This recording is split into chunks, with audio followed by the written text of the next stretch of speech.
Wewe umesikia kuhusu hiyo story ya ng'ombe yetu? Watu wale nakwambia inatoanga maziwa mingi. Aje. Wewe hujasikia tu mtaa mzima ni sisi tunasambaza maziwa huko. Wallahi. Wewe kwanza unafaa utembee huko. Utakuja huko wewe kutoka huko bila maziwa. Nitakuja. Ndio kwanza mimi. Wewe, student kujeni hapa, kujeni. Nilijua tu hakuna kazi nyingine unafanya shule. Kujeni. Wakati watu wanasoma nyinyi kazi ni mapenzi huko, ndio? Mapenzi gani? Unataka mapenzi huko? Si mapenzi. Ni nini? Alikuwa anakuambia nini? Sasa nilikuwa namwambia vile ng'ombe yetu inatoanga maziwa. Alikuwa anambia shule za ng'ombe. Msichana mrembo hivi wewe mkatia mpeleke kwenyu.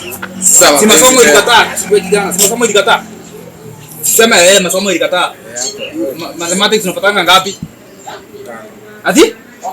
Uko na Mkenya, si ndio? Uko na Mkenya ni 5. Unataka kujisaidia? Yeye Mkenya ulienda. Enda kwa kiu msichana, toka sana wewe. Enda kwa kiu msichana. Toka na bibi shule. Enda.